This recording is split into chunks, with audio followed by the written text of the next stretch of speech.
थोड़ी कम हो जाती है। तो उन पेड़ों के बीच से, वो पत्तियों के बीच से जब हो जाती है तो वो थोड़े बूंदों में बदल जाती है। तो वो पेड़ों के बीच से छनते हुए बूंदे जो है वो नीचे की ओर आने लगती है। चमचम बिजली चमक रही रे उर्मे घन के। हम देखते हैं कि जब तेज बारिश होती है तो उस समय बादलों में बिजली चमकती है। कभी कभी बिजली अच्छी लगती है, लाइट एकदम तेज़ी से आता है, अच्छा लगता है। लेकिन कभी कभी हम डर जाते हैं, क्योंकि जितनी तेज़ी से बिजली चमकती है उतनी तेज़ी से उसकी आवाज़ भी होती है।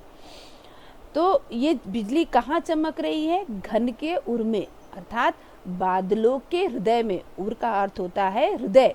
बादलों के हृदय में जो है बिजली चमकती है।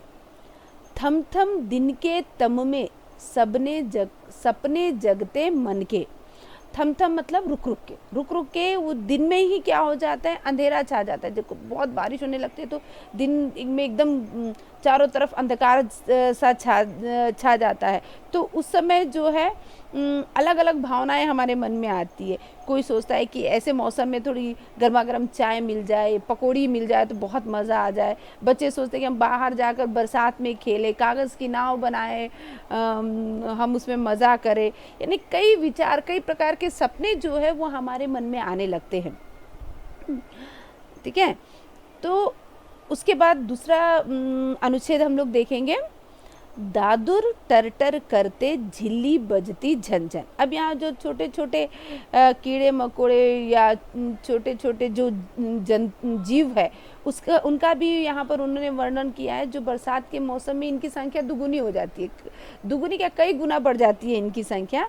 जिसमें मेंढक, दादुर का अर्थ होता है मेंढक, जहाँ देखो वहाँ मेंढक के टर टर टर टर की आवाज़ आती है। और झिल्ली का अर्थ होता है झिंगुर, जिसको इंग्लिश में क्रिकेट भी बोला जाता है। तो हम देखेंगे ये झिंगुर की झंझन झंझन करके आवाज़ आती है। या कभी आपने देखा तो जब रात होती है तो उस समय झिंगुर की आवाज़ झंझन झंझन मतलब करके सुनाई देने लगती है। ये झिंगुर जो है काफ़ी हद तक ग्रास होपर की तरह होता है, लेकिन साइज़ में छोटा होता है। इसका आकार थोड़ा छोटा होता है। ये हल्के भूरे रंग का होता है और काले रंग का भी होता है। तो भूरे रंग से ज़्यादा आवाज़ कौन करता है? काले रंग का जो झिंगुर होता है वो करता है। म्यों म्यों रे मोर, प्यू प्यू चातक के गण। तो मोर आप सबको मालूम है हमारा राष्ट्र पक्षी है भाई, और देखने में उतना ही सुंदर है वो। ठीक है, तो मोर भी जो है, मोर के बारे में हमने ये भी सुना है कि मोर जो है वो बरसात को देखकर पंख फैलाकर नाचने लगता है, उसकी म्यों म्यों की आवाज़ आने लगती है। और चातक पक्षी जो है ये समूह में भ्रमण करते हैं, आकाश में उड़ते हैं। ये प्यू प्यू, गण का अर्थ होता है समूह, तो ये समूह बनाकर आकाश में उड़ते दिखाई देते हैं। उड़ते सोन बालक आर्द्र सुख से कर क्रंदन, यानी आसमान में उड़ते सोन बालक का अर्थ होता है जल पक्षी। इसके बारे में ये मान्यता है कि जहाँ कहीं भी अगर बरसात होने वाली होती है तो इस पक्षी को देखा जाता है। तो प्राचीन काल में क्या होता था, जब आज तो हमें पता हो जाता है कि यहाँ बारिश होने वाली है, इतनी मात्रा में बारिश होने वाली है, लेकिन पहले ये टेलीविज़न या इंटरनेट या कंप्यूटर इन सब की सुविधाएं नहीं थी, तो लोगों अनुमान लगाते थे। तो उस समय क्या होता था कि ये सोनबालक पक्षी जो है, जल पक्षी जो है, उसको देखा जाता तो उसका मतलब लोग अनुमान लगाते थे कि हाँ अभी ये पक्षी यहाँ पर दिख गया है तो अब यहाँ बारिश होगी। तो ये सोनबालक पक्षी जो है आर्द्र सुख से कर क्रंदन, आर्द्र का अर्थ होता है गीलापन, क्रंदन का अर्थ होता है रोना। तो उस पक्षी को आर्द्रता बहुत भाती है, तो इस आर्द्रता को भाने के कारण वह खुशी से रोने लगता है। जिस प्रकार हम बहुत खुश जब होते हैं तो हमारी आंखों से आंसू गिरने लगते हैं, उसका मतलब रोना नहीं होता है, उसको हम क्या कहते हैं? खुशी के आंसू कहते हैं। तो उस प्रकार सोनबालक पक्षी भी जो है वो खुशी से अपने मतलब वह रोने लगता है, वह इतना आनंदित हो जाता है बरसात के मौसम में। घुमड़ घुमड़ गिर मेघ गगन में भरते गर्जन, और ऐसे बरसात में बादलों के बीच से बहुत घुमड़ घुमड़ गड़गड़ की आवाज़ आती है, और कभी कभी ये आवाज़ बहुत भयानक भी हो जाती है। गर्जन का मतलब होता है आवाज़। ठीक है। गगन का मतलब होता है आसमान, तो आसमान में बादलों की आवाज़ जो है बहुत ज़ोरों से होने लगती है। उसके बाद हम देखेंगे तीसरा अनुच्छेद, रिमझिम रिमझिम क्या कुछ कहते बूंदों के स्वर। यहाँ पर जो है बरसात जो है रिमझिम रिमझिम बहुत बूंदें एक साथ गिरती है, जब मतलब बहुत तेज़ बारिश नहीं होती है, बहुत धीरे भी नहीं होती है, तो वो रिमझिम रिमझिम करते हुए जब गिरती है वो बहुत कुछ हमसे कहना चाहती है, वो हमसे बातें करना चाहती है, हमको बताना चाहती है कि वो धरती पर आकर खुश है, वो आपको देखकर खुश है।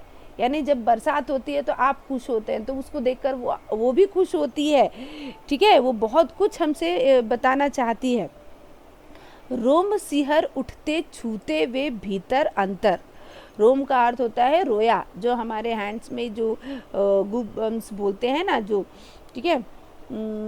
तो ये रोम जो है, जब बरसात की बूंदें हमारे शरीर पर गिरती है तो एकदम से वो भयभीत हो जाते हैं, कुछ पल के लिए, कुछ बहुत कम समय के लिए वो भयभीत हो जाते हैं।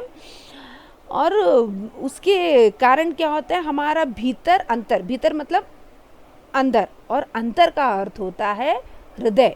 तो हमारे भीतर जो हमारा हृदय है वो भी सिहर जाता है, कुछ पल के लिए भयभीत हो जाता है। ठीक है। धाराओं पर धाराएं झरती धरती पर, धाराओं पर धाराएं झरती धरती पर, यानी यहाँ पर दो धारा है, लेकिन दोनों धारा का अर्थ जो है वो अलग है। एक धारा क्रिया है और एक धारा संज्ञा है। धाराओं पर धाराएं मतलब धारा का अर्थ होता है पृथ्वी, धरती। धरती पर हर तरफ हम देखेंगे कि पानी की धाराएं, जो प्रवाह है वो बहने लगता है, गलियों से नदियां बहने लगती है। ठीक है। रज के कण कण में तृण तृण को पुलकावली थर। जो रज का अर्थ होता है धूल, मिट्टी। तो इस मिट्टी के कण कण में क्या होते हैं, छोटी छोटी घास उगने लगती हैं, कई प्रकार के नए नए पौधों का जन्म होता है। वो घास इस प्रकार से मतलब वो एक लाइन में, एक पंक्ति में खड़ी है, इस प्रकार से होता है। पुलकावली का अर्थ होता है खुशियों की पंक्ति, यानी वो भी अपनी खुशियाँ हमें बता रही है कि हम भी बहुत प्रसन्न हैं इस बरसात से। पकड़वारी की धार, अब चौथा अनुच्छेद में बोलने जा रही हूँ। पकड़वारी की धार झूलता है मेरा मन। अब यहाँ कवि अपने मन के बारे में बता रहे हैं कि उनका मन क्या कहता है। तो कवि क्या कहना चाहते हैं, वारी का अर्थ होता है पानी, धार मतलब उसका प्रवाह जो होता है। तो कवि का मन कहता है इस पानी की धारा को पकड़कर झूलना। जिस प्रकार आपने देखा होगा, ये बरगद का पेड़ होता है, उसके कई ब्रांचेस जो ऊपर से इस प्रकार से लटके होते हैं, गाँव में वगैरह होते हैं, तो बच्चे क्या करते हैं, उसको पकड़ के झूलते हैं, है ना। तो उसी प्रकार कवि का मन भी जो है पानी की धारा को पकड़कर झूलना चाहता है। आओ रे सब मुझे घेर कर गाओ सावन। वो क्या कहते हैं, आप सभी आ जाओ मेरे साथ, आप सभी आ जाओ और मेरे चारों तरफ मुझे घेर लो, चारों तरफ मुझे घेर लो, और हम सभी लोग जो है सावन के गीत गाए। बच्चे आप लोग जानते हैं हमारे हर फेस्टिवल के लिए, हर सीज़न के लिए हमारे यहाँ गीत है, मतलब जिसे लोकगीत भी कहा जाता है। तो कवि यही कहना चाहते हैं कि आओ हम सभी मिलके सावन के गीत गाएं। इंद्रधनुष के झूले में झूले मिल सब जन। अब यहाँ बरसात और इंद्रधनुष का भी बहुत घनिष्ठ संबंध है। अधिक बरसात के समय में ये इंद्रधनुष दिखाई देता है आसमान में, जिसे देखकर हम बहुत खुश होते हैं। कई रंग होते हैं इसमें, तो उस इंद्रधनुष को कवि झूला बनाना चाहता है। ठीक है, झूला बनाकर उसमें झूलना चाहता है। आपने ध्यान दिया होगा कि यहाँ पर भी दो झूले हैं, झूले में झूले सब जन, है ना। तो यहाँ पर भी एक झूला जो है, जो पहला झूला है वो संज्ञा है और दूसरा झूला जो है वो क्रिया है। झूले में झूले, झूला मतलब उयाला, तेलुगु में बोला जाता है उयाला। तो उसमें बैठकर हम इंद्रधनुष को हम झूला बना ले और उसमें हम बैठकर झूले। फिर आए जीवन में सावन मन भावन। कवि कहते हैं कि ये सावन का महीना जो है हमारे जीवन में बार बार आना चाहिए। ये ऋतु जो है, सावन की ऋतु जो है वो हर किसी के मन को भा लेती है, हर किसी को वो पसंद आती है। ठीक है, तो यहाँ पर जो है हमारे कविता का भावार्थ समाप्त हुआ।